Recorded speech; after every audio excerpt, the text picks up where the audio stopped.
Ladies and gentlemen, boys and girls, children of all ages, as you noticed while you were writing down your agenda that I know you wrote down because I said to write down your agenda and you always follow directions, as you noticed, we're going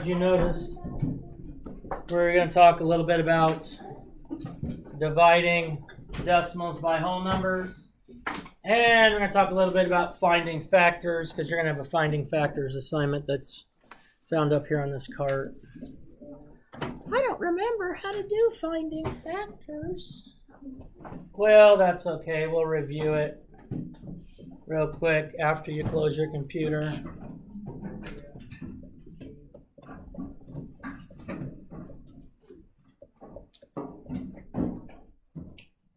So when we're finding factors, we find all the things that would divide evenly into a number, or you can just list the things that will multiply together to equal that number.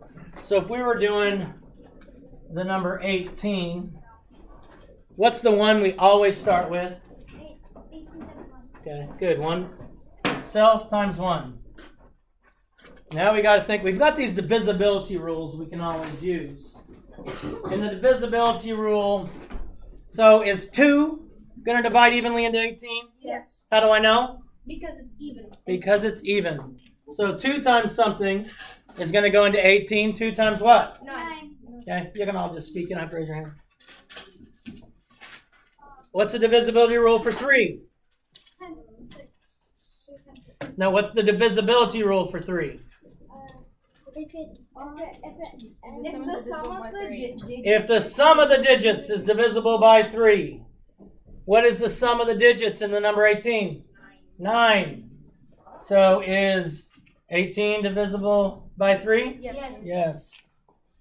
3 times 6. Not 4. What about 5? Is it divisible by 5? No. What's the divisibility rule for 5? If the last digit is 0 or 5. Good. If the last digit's 0 or 5, it's divisible by 5. And it's not, and we already have 6. So we kind of just go through the list, smallest. Let's do another one. 51. And if I was going to list these like it says on the paper, I would list them 1, 2, 3, 6, 9. That's a 9, but it's horrible looking. 9, 18. So I'd list it kind of like that. Because you're going to need the room because it's on lines. So we start with, for 51? 1 times 51. 1 times 51. All right, is it divisible by 2? No. 3? Yes. Yes. How do you know? Because if you add 5 and 1, it equals 6. 5 plus 1 equals 6. 6 is divisible by 3, or 6 is a multiple of 3. So now we got to figure that out. 3 times what equals 51? Haley? You know it? No? 51, right? Just like you? 17. 17. 3 times 17 equals 51. Let's do one more of these. Let's do 64. And so I would list these 1, 3, 17, 51. Let's do one more. And we're going to start with 1 times 64. 1 times 64. Is it divisible by 2? Yes. 2 times what? 32. 2 times 32. Is it divisible by 3? No. Well, how do you know? Because the sum is 10. The sum of the digits is 10. Is it divisible by 4? Yes. Yes. 4 times what? 16. Is it divisible by 5? No. 6? Yeah. 6 times what?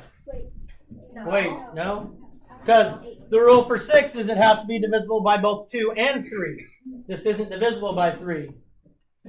7. Now we're getting to the ones that are easy on the multiplication chart. 7. No. 8. Yes. Yes. 8 times 8. 8 times 8.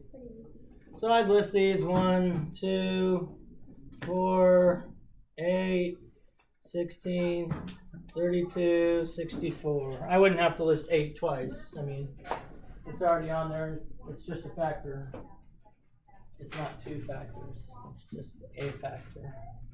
So that's just a little short review on finding factors. Divisibility rules really help. I'm just saying.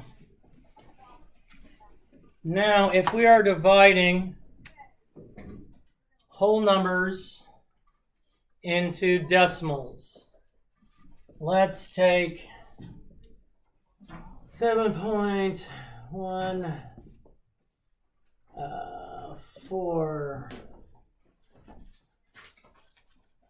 and we're going to divide that by 3.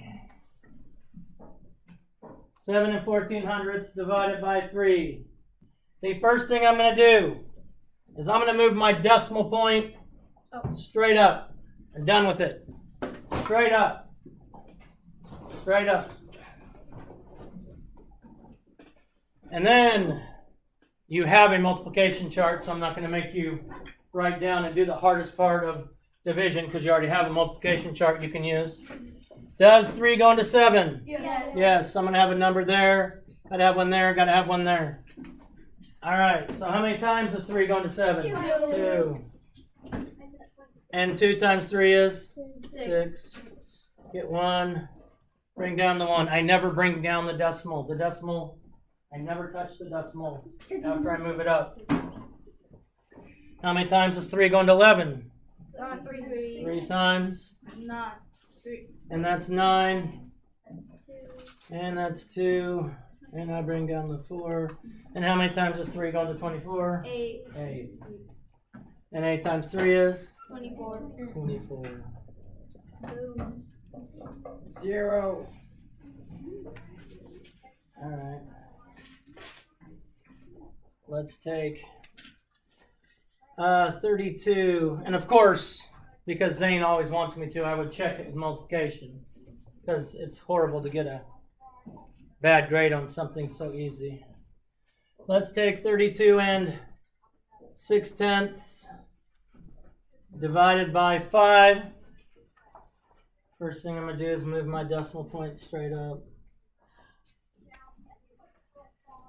I'm going to ask, does 5 go into 3? No. No, so I'm not going to have anything there. Does 5 go into 32? Yes. How many times? 6. 6. And 6 times 5 is? 30.